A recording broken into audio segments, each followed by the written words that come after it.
Ah, man, that shit felt like. See, when I asked you what basketball is. Yo, okay, I see why you asked me. I asked you. Big second half. Oh my God. Safe to say the same as home defense. I mean, they couldn't score very easily. That's been our DNA from day one. We had a meeting on Sunday night at Mountain Mamas.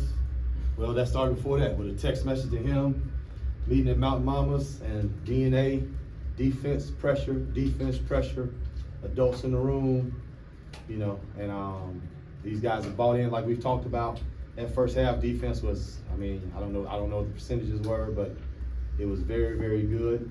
The only time they really got a good shot is when we took a bad shot and they got in transition. But when we set our defense, we're pretty good. So that's what we're holding our hats on. That's our DNA. That's our fabric. We're going to continue to do that and get ready for Thursday. I know we talk about it a lot, but I mean, home court advantage. Oh, we man. talk about it every day, but this crowd has been like almost like a Big 12 WVU game. You know what I mean? Like, I mean, how was that tonight out there? Thank you, Jesus. We relied on that. You know what I'm saying? We relied on that. That's very important. You know, we got another one at home. I'm not saying I'm root for a certain team, but I love for a certain team out of Wichita to get a loss, and we have another one at home. So we got to take care of business. The crowd was unbelievable. I had a great relationship with the fans as a player. I know he understands it. He's enjoyed. Like that's why we're here. That crowd is definitely a six man, and they feed off hard-nosed, tough defense. So that's what we're trying to give them. James, you played against, obviously you played a lot of pro opponents too. In college with this pressure, you can rattle a lot of people. Mm-hmm. Pros aren't as easy to rattle, but it feels like at times you force them, maybe unforced errors, some bad shots, things like that. Did you get that sense? Yeah, you can kind of, you know, when, you know, like the guy Coach Jarrod plays up for it. Sometimes you try to make stuff happen, and you know, it doesn't work out in your favor sometimes. But that's why you got to have you know, great teammates, great guys that trust in every single thing that I do, coaches that do, and that's what makes it way easier to deal with. And I know one thing on that end, if I make a mistake, I know on the defensive end I'm gonna be there. So at the end of the day, I feel like me, it's a win-win situation because I'm gonna play defense on the other end. Jarrod, in the fourth quarter, Toby stepping up the way he did, is that something you guys saw as coaches, or is that him taking advantage of maybe something he saw? Toby, unbelievable. He's a great X factor for us. Like one game, this is the second very, very good game. I can't remember which game it was earlier in the tournament. His energy, he's a flexible band-aid. He can guard multiple positions. He can play wing. He can play a small four-man for us. But his energy, his intangibles. I think one game he was 1 for 3 in the previous, and I came in here and said, Toby, what he did was his intangibles, block shots, deflections, running the floor. He creates so much for us. You might not see it on the scout, not tonight, on the box score.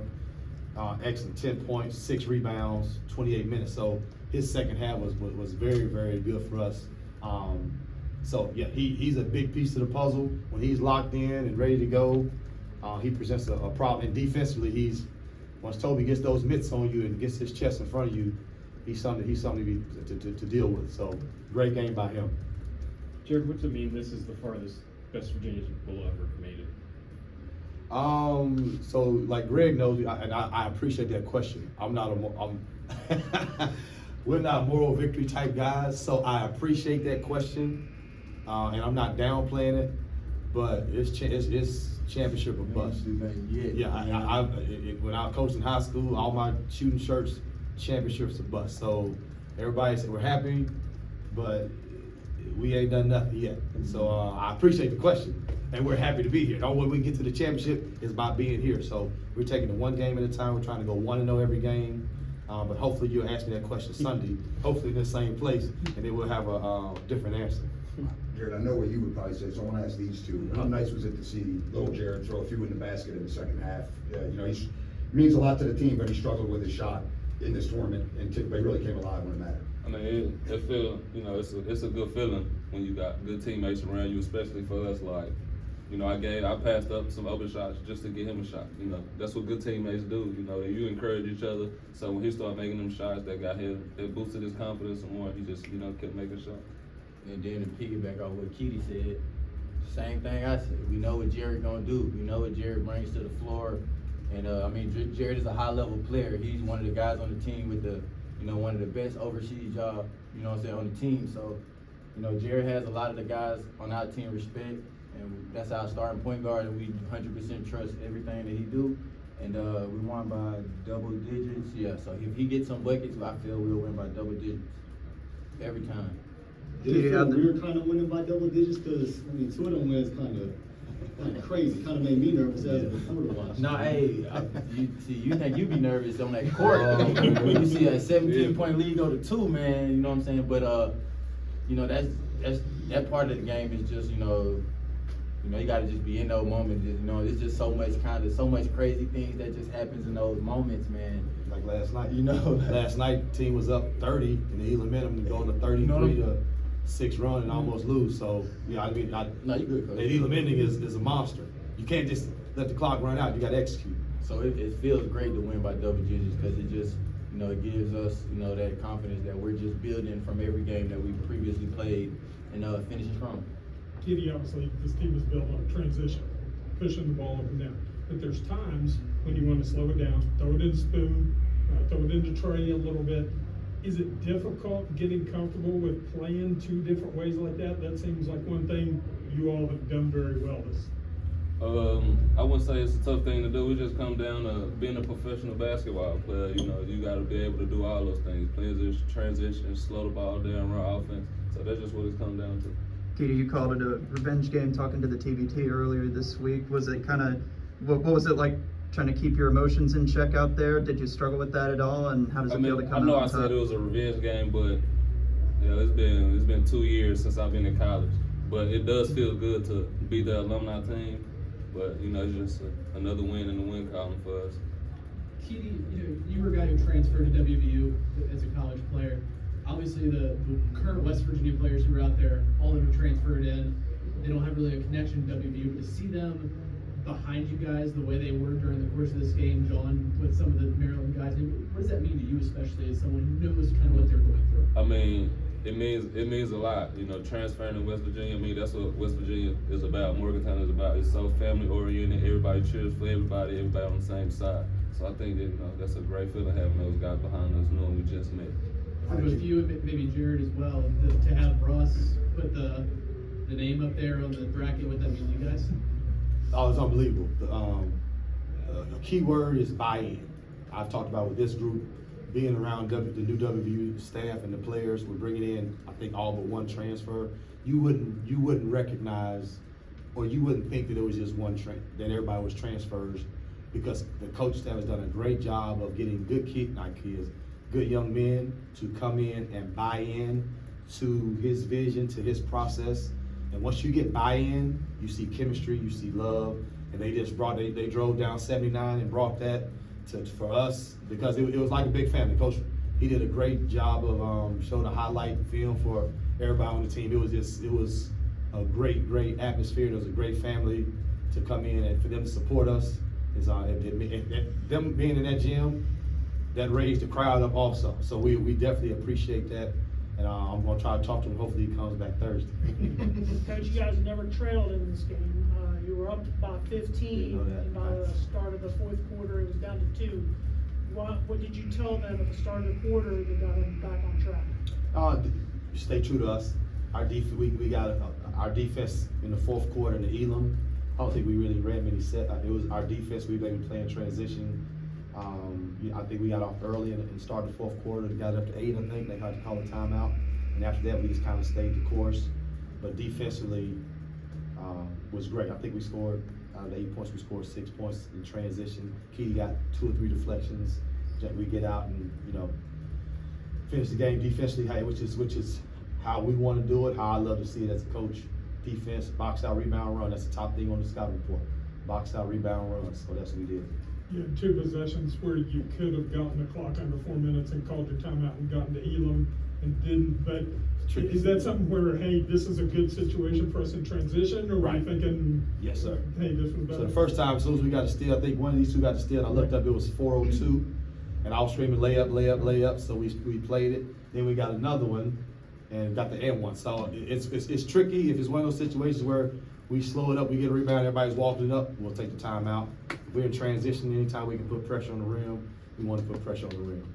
James, can you take us through that play where you got the steal right there before Elam got down there, made the drive in for a contested layup and drew the foul that essentially put this thing in Elam, and you guys were in control from there? Man, great defense, man. Defense, just leads to stuff like that. We was able to get a run out of they got confused on hold on, what happened on that? See, it's so many things. I think they tried to do a pick and pop, and they got behind Big Stone. I think Keddy may have deflected that, and I got to drive. Okay, yeah.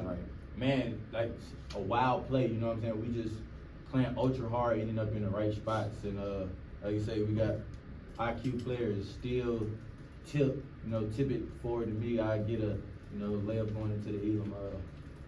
Just keep going hard. Keep playing hard, and man, you just end up in positions like that. The ball just happened to find you. Jarrod, what allowed for so much success against Stone? It seemed like he was floating around the perimeter basically all night. He goes 2 for 9, 5 turnovers. Stone is, first of all, he's a super talent. He was an NBA draft pick. We tried to do everything we can to make him shoot over the top. We wanted to keep him outside the paint. We knew he was a capable 3-point shooter, but we felt if we had a hand contested, if he made those type of shots we live with. So and then defensively, we wanted to kind of keep him in as many ball screens as possible to try to wear him down. I thought that's kind of what got James going in the first half. Ball screen, they was in drop coverage, so he was able to hit a couple pull-ups. But he was a big part of the scouting report, offensively and defensively. And to our credit, 2 of 9, 0 for 4. So that's and 5 turnovers. So I would say the scouting, we did a very, very good job of scouting him. And so credit to the guys. Credit to Spoon, Trey. But with a big guy like that, when they run a ball screen, there's 5 people on defense that have to be engaged, deflections, tips to make him, kind of be worried for guards digging. And we did a good job as a team. James, what was it like for you for Coach Hodge to be here watching? Man, when he texted me and told me that it was coming, it always is a good feeling, man. Cause that's my guy. It was fun. I just knew we couldn't lose. But it's cool, man. That's my guy. What would you tell all the new WVU players who are going to be coached by him for the first time? What would you tell them about what it's like playing for him? As long as you're ready to run through a wall, you'll be fine. As long as you, about family oriented, being a family, not downing nobody, coming in every day prepared, and being a good person, good man, good family man, you'll be good with Coach Hodge, like I said, it don't really be about basketball with him because he's a life guy and there's more to basketball, so, it's always great having that, and I tell them just embrace it, because it's a genuine guy. Everybody loves being around genuine people. Coach, you had about a week to prepare for this game, but we're going back to that quick turnaround time. So how are you going to prepare the team for Thursday? Go out, watch this game tomorrow, get off their feet, shoot around, get some shots up, walk a few things, and then Wednesday kind of put in a scout, have a pretty good shoot around, good walk through practice, get a little jogging in Wednesday. But as hard as we play, defense the day after is all recovery. But put the scouting report in. Coach Donald has done a great job clipping, and that was the main reason why he was my first call when I got this job. He's done a great job of clipping things, watching film, breaking things down. Our scouting reports have been very, very good. And then these guys, with the last thing we say before we go out, is take scouting report to the floor. So we got a pretty good relationship with that. So Wednesday, put the scout in, and then it comes down. It's going to be a tough game. Whoever wins this game is going to be very, very good. It's going to come down to our defensive intensity and who executes on offense. And tell the fans, we need to be, I'm looking which fans, come out to us. Come out with we enjoy you, we love you. Whatever we need to do, whatever. Yes, please come out and be that 6th man again for us, because you don't know how important that you all are for us. Thank you for that. We feel the energy. Yes, we do. All right, that'll do it. Thank you. Thank you all.